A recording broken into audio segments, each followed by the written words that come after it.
अस्सलाम वालेकुम प्यारे बच्चों, मेरा नाम शिरीन बानो। हम जमात नहूम का रियाजी हिस्सा 1 का पहला सबक पढ़ रहे हैं। आज हम सीखेंगे सेट लिखने के तरीके। सेट लिखने के 2 तरीके आपको दिए गए हैं, जिसमें सबसे पहला तरीका है फहरिस्ती तरीका, लिस्टिंग मेथड और रोस्टर मेथड।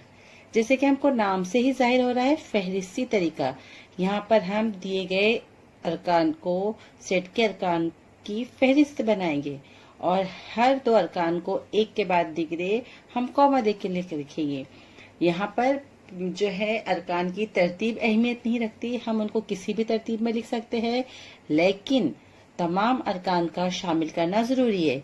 ठीक है, इसको हम एक मिसाल के जरिए देखते हैं। हमारे पास फर्ज की एक मिसाल है कि 1 से 10 तक तबई आदात का सेट है ना।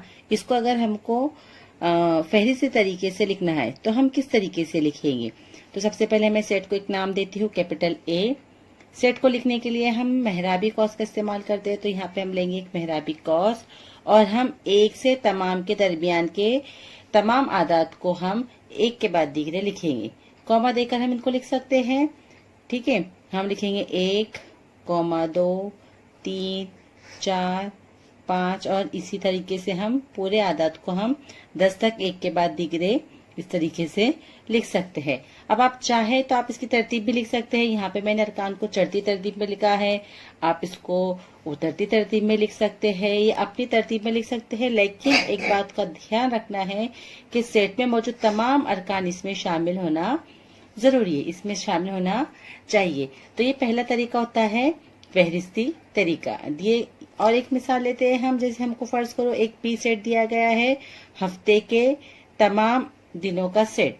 तो हमारे हफ्ते में होते हैं कुल मिला के 7 दिन, तो हम हर दिन को यहाँ पर लिख सकते हैं ना। जैसे फॉर एग्जांपल मैंने शुरुआत की पीर से, तो हम तमाम दिनों को एक के बाद दिगरे कॉमा कॉमा दे के लिख सकते हैं, पीर, मंगल, बुध, और इस तरीके से हम तमाम दिनों के को एक के बाद एक कॉमा दे देकर हम यहाँ पर लिखेंगे। तो यहाँ पर अरकान की तादाद हमारे पास 7 रहेंगी।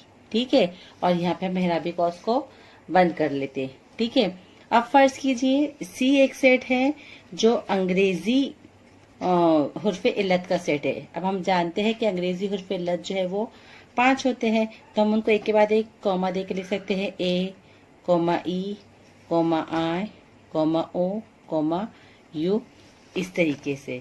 ठीक है,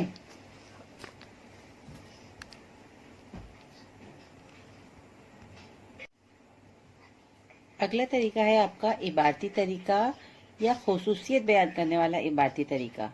इसको हम इंग्लिश में रूल मेथड या सेट बिल्डर फॉर्म भी कहते हैं। अब देखो यहाँ पर हमको जो है एक इबारत लिखनी है और वो इबारत क्या करेगी, हमारी खुसूसियत बयान करेगी, सेट में मौजूद अरकान की खुसूसियत बयान करेंगी। तो यहाँ हम क्या करेंगे कि अरकान की फहरिस्त बनाने की बजाय हम सेट के रुकनों को जो है एक मुतगय्यर से जाहिर करते हैं, और वो जो मुतगय्यर होता है वो एक खास खुसूसियत को जाहिर करता है ना। जैसे हमारे पास ये पहली मिसाल थी 1 से 10 तक तबई आदात का सेट। ठीक है, यहाँ पर हमने तमाम अरकान को कॉमा दे दे के लिखा है। अगर हमको इसी सेट को इबारती तरीके से लिखना है तो हम इसको किस तरीके से लिखेंगे, सेट ए इस तरह के, इसको हम एक मुतगय्यर से जाहिर करेंगे कि सेट ए जो है वो सेट है एक्स का इस तरह के।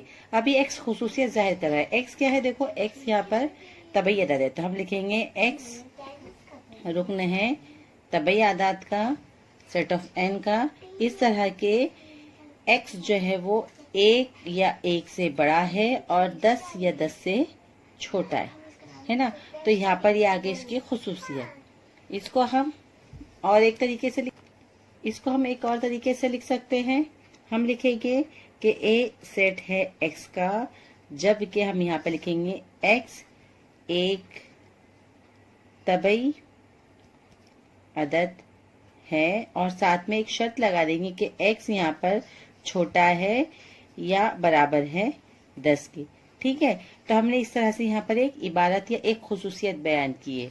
अगले वाले रुकन देखो यहाँ पर जो दिया गया है हफ्ते के दिनों का सेट है ना, हमने पूरे हफ्ते के दिनों की फहरिस्त बनाई थी। इस सेट को हम इबारती तरीके से किस तरीके से लिख सकते हैं कि सेट बी इस तरह है कि वाई है ना, एक मुतगैर हमने दिया उसको वाई, जबकि ये वाई क्या है, हम यहाँ पे लिखेंगे वाई ये हफ्ते का एक दिन है। अब हफ्ते का दिन कौन सा हो सकता है, वो हमारे पास पीर से लेकर तो इतवार तक। ठीक है, इस तरह से हम दिए गए सेट को फहरिस्त बना के लिख सकते हैं, या उस फहरिस्त में मौजूद अरकान की जो एक खास खुसूसियत होती है उसके जरिए भी हम इनको बयान कर सकते हैं।